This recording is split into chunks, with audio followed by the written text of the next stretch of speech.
The big GC day, the Queen stage of the Tour of Hungary, 24Ks to go, and they're about to do the Kekesteto mountaintop hilltop finish. The last 3Ks of it are hard. I'll show you the profile in a second. We've got a breakaway up the road, 20 seconds, no leash given to it by INEOS for Dunbar, Bora Hansgrohe for Austrian champ Patrick Konrad.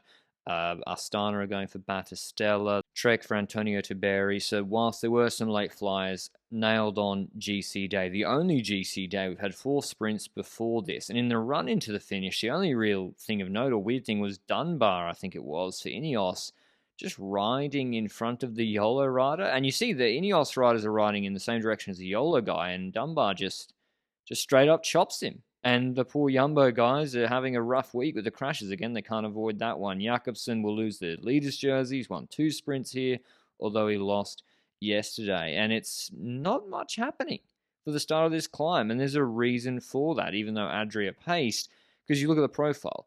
Yes, it's 5% for the first 6Ks, but that's hard to do damage on. And even if you do pace really hard, well, there's 2.5Ks of false flat afterwards, and it's the last 3Ks that the difference will be made. And we don't have big teams here, so setting your stall out at the start of the climb, pacing hard, just pointless, and you're just playing to the other riders. And that's why everyone was happy to let Adria Mobile do that, and the peloton, as you can see, was really big. But you remember last year, Patrick Konrad took the biggest win of his career, Tour de France stage win from the breakaway on a hilly stage, and Bora really set this up early before the steep section. They were pacing pretty hard, but it's just difficult to drop riders on 3%, 4%, particularly after an easy 4 stages compared to what it could have been, and not the hardest stage before this either. Purcellberger eventually takes it up, and then as it starts to get a bit steeper, it's Niels Pollitt for Patrick Konrad. For INEOS, Dunbar has maybe the best signing of 2022, probably the best Neo-Pro signing. The clock, Ben Turner, pacing on the front for him. Incredible draft off him and incredible engine. He actually is the one to thin this out. It's Neylands behind, Baroncini pulling off for Trek, leaving the wheel of Konrad to close for Antonio Tiberi there, man, who's lost 11 minutes on GC. He's just here for the stage win. Another rider from Astana pulls off under the pacing of Turner. He goes from 4.5 or 4Ks to go to 2.7 to 2.1. You're going to see this man in the Tour de France very, very soon as a vital domestique, a rouleur, and medium mountain terrain. Incredible rider already. And Dunbar attacks with 2Ks to go. And not just an attack, not just a bait attack or a testing attack. He's trying to set his 20-second power PB attacking with 2Ks to go. And they've only been on the steep section for about 1 kilometre, and he gets a huge gap. No one responds initially. It's either Hagen for Israel or Neylands. Neylands won this race when he was on Israel Cycling Academy back in 2019. Tiberi, you can't see. He's actually at the back of this group, just sitting on Oscar Rodriguez, the Movistar rider, in the wheels. And we got a long way to the finish. And Dunbar, I don't know, in terms of snap and punch, this guy won Settimana Coppi Bartoli this year against a strong Jumbo team, I think, and Tullet was there as well. He's a punchy guy. Probably didn't need to go that early, and he would eventually pay for it, or might pay for it, with Tiberi beginning his reel with about 1,800 to go. With Neylands are dropped, Hagen was struggling. That's Zambonini, I think, the Bahrain rider. He's a young Italian. Not many people speak about him or know about him. He's actually quite good and progressing well. Oscar Rodriguez attacks him. Hagen can't respond, but he'd never get to Tiberi's wheel.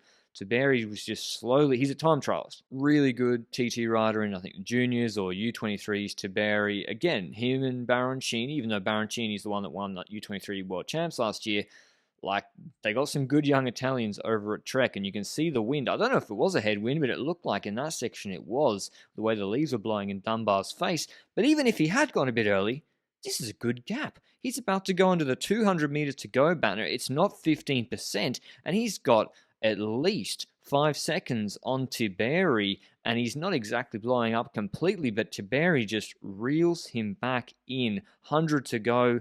We don't know where exactly the finish line is or how far Dunbar is, but we just see Tiberi nailing Dunbar on the line, taking a big win. Not the GC win. Dunbar still wins GC, but a great finish from, it's kind of like Geraint Thomas style, actually, to Barry. Like a time trialist. He paced the climb really well, and then a great surge at the end to beat Dunbar. I think if it had been a sprint head-to-head, I think Dunbar wins this easily. So he was a little bit disappointed. I played his interview afterwards, but he got the job done on GC easily with pretty big time gaps. When you think about, this is a false flat climb, or not that steep at the start, and then 3Ks, 4Ks hard at the end, taking these guys over 20 seconds on Oscar Rodriguez. Pretty nice from them. But here's what Dunbar had to say. Man who's out of contract at INEOS, don't know what's happening with him next year, and who didn't get sent to the Giro again this year. Yeah, I mean, look, I'm happy to win GC, but I really wanted to win the stage today. But it was just, I don't know, was it 40 metres too long, I think. But look, it would have been nice just to finish it off with the good job that all the guys did today, Ben, Kim, Elia and Andre, they all rode super well, and it would have been nice just to get the hands in the air, but I think we can be happy with the GC victory today. What does this victory mean for you? You were really emotional after you won Copia Bartali GC. How it is now? Yeah, it's. I think it's another step in the right direction. I think, the last 4 days went really good. I was hoping I'd get to do the Giro d'Italia this year, so I was hoping to be in Hungary for a different reason. But I think, coming back from that disappointment, I stayed on it. I kept my condition good. Would have been easy just to come here and back off and be disappointed in not making the Giro team, but to come here and leave with a GC victory, I think it's good for me personally, and I think it's good for the team also. Here's the GC standings. Dunbar winning another stage race. I mean, he did all he could to try and get into the Giro team, winning at Settimana, and they took Tullett. Maybe if that's because Dunbar has 1 foot out the door, you want to take the young guy who's similar role and can learn whilst at the Giro. I don't know. But he wins GC ahead of Rodriguez. Battistella, another young Italian to watch at Astana, in 3rd, Zambanini 4th. But I hope you enjoyed these Hungary videos. It's a nice little race this week. Some good sprints. All 4 of them won by Dutch riders, Kooi, Groenewegen and Jacobsen. Really strong sprint field for this 2.1 race. Otherwise, I'll have Tro Broly on either tonight or tomorrow. I've got to watch the Giro stage. If you want to hear my analysis of that, go to Lanterne Rouge Cycling Podcast. But until then, ciao.